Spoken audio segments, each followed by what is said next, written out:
আমি তন্দ্রা, আমার চ্যানেলে সবাইকে স্বাগত।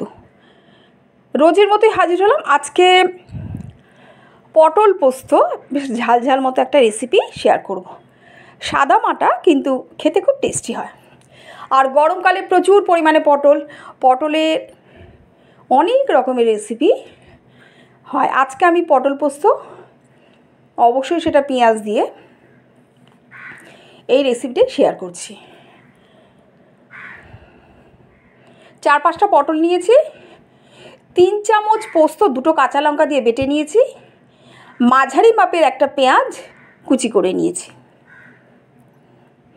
যারা পেঁয়াজ পছন্দ করেন না তারা শুধু কালো জিরে ফোড়ন দিয়ে পোস্ত কাঁচা লঙ্কা বাটা দেবেন, কিন্তু পেঁয়াজ দিয়ে একটু রান্না করে খেয়ে দেখবেন, রুটি দিয়ে বা ভাত দিয়ে দুর্দান্ত স্বাদের হয়। পেঁয়াজগুলো একটু লালচে করে ভেজে নেব। যতগুলো পটল নেবেন সেই অনুযায়ী পেঁয়াজ নেবেন। আমি 4-5টা পটল নিয়েছি, সেই অনুযায়ী একটা মাঝারি মাপের পেঁয়াজ কুচি করে নিয়েছি। আর পটলের গায়ের খোসা পুরোপুরি কেটে নেব। খোসা ছাড়িয়ে সরু সরু লম্বা করে চিড়ে নেব। দানাগুলো কচি পটল থাকলে দানা বা কিছুই ফেলতে হবে না, শুধু খোসাটা ছাড়িয়ে নিলেই হবে। কিন্তু যদি একটু বড় পটল হয় বা একটু পাকার মতো হয়, দানাগুলো ফেলে দেবেন। ঠিক এই রকম আমার এই পটলগুলো যেগুলো আমি দিয়েছি রান্নায়, সেগুলো একদম কচি ছিল, খুব তাড়াতাড়ি গলে গেছিলো। গায়ের খোসা ছাড়িয়ে লম্বা লম্বা করে চিড়ে নিয়েছি। পেঁয়াজের সাথে পটলটা খুব ভালো মতো ভেজে নিয়েছি। এখানে কোনো ফোড়ন দেব না। যদি পেঁয়াজ না দেন, ওখানে সামান্য কালো জিরে দিয়ে দিতে পারেন।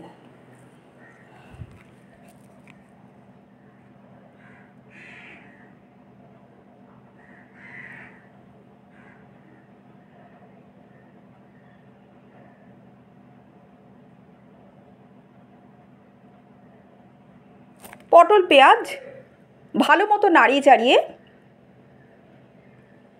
ভেজে নিলাম।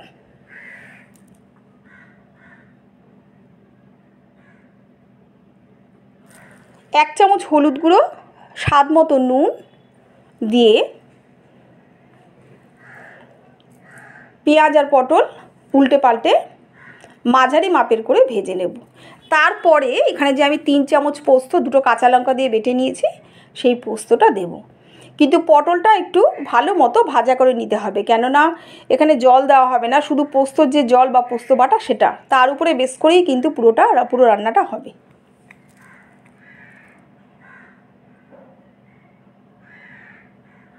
কম জল দিয়ে আর কি, যে কোনো নিরামিষই বলুন বা আমিষই বলুন, যে কোনো রান্না কষিয়ে রান্না করলে তার স্বাদ যথেষ্ট ভালো হয়।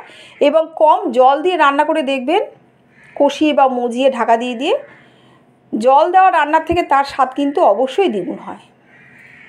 পটলের তো জল আছেই, মনে করুন ভাজা হতে হতে যতটুকু জল ছাড়ে, নেড়ে চেড়ে উল্টো পাল্টা করে, যেহেতু এদিক ওদিক করে উল্টে পাল্টে নানা রকমভাবে এটাকে নাড়িয়ে চাড়িয়ে ভাজাটা ক্রমাগত নাড়াতে হবে।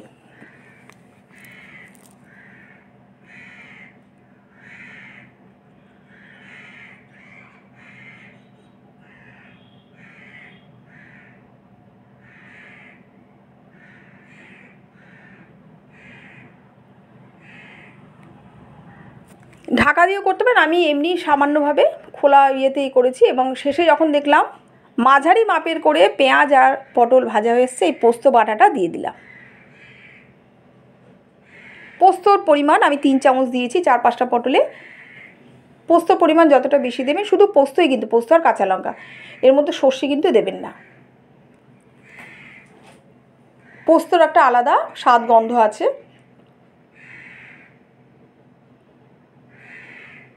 এই পোস্ত দিয়ে পটল আর পেঁয়াজ খুব ভালো মতো নাড়িয়ে চাড়িয়ে নেব। লো সিমে রাখবেন, যেন পোস্ত দেওয়ার পর এটা পুড়ে না যায়। লো সিমে চাপা দিয়েও করতে পারেন। পুরো মজিয়ে কষিয়ে রান্নাটা হবে, দুর্দান্ত স্বাদের হয়। রাত্রে ডিনারেও করতে, মানে খাবারে আর কি, মনে করুন রুটি পরোটা, সব বাড়িতে তো আর ভাত খায় না, ডিনারে একটা রেসিপি এরকম রাখতে পারেন।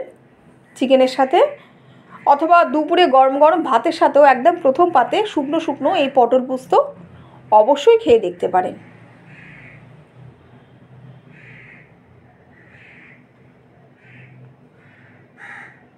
মোটামুটি ভাজা হয়ে গেছে এবং পোস্তর সাথে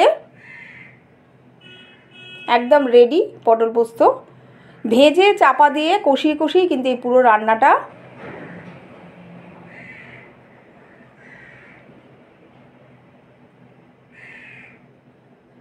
শেষে সামান্য মিষ্টি দেবেন, যদি পছন্দ না করেন দেবেন না, কিন্তু পোস্ততে সামান্য একটু মিষ্টি দিলে ভালোই লাগে।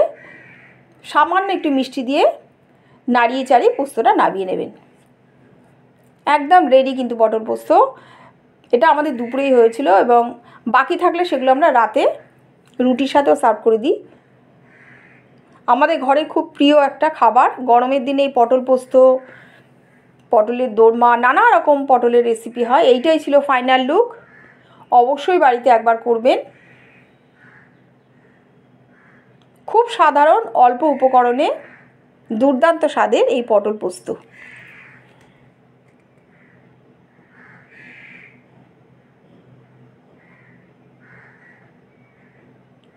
এই রান্নাটার মধ্যে কোনো রকম জলের ব্যবহার নেই। পোস্ত বাটা বা পটলের গায়ে যতটুকু জল তার উপরে বেশ করেই সেদ্ধ হয়। এটা দারুণ স্বাদের হয়। আমি তন্দ্রা রোজের মতোই হাজির হলাম। আজকে পটল পোস্ত নিরামিষও না আমিষও না। পেঁয়াজ যদি আমিষ বলেন তবে আমিষ রান্না, কিন্তু এটা নিরামিষভাবেও করা যায়। অবশ্যই করে দেখবেন একবার, কমেন্টসে জানাবেন কেমন হয়েছে। পরের ব্লগে আবার দেখা হবে। আজকের মতো টাটা।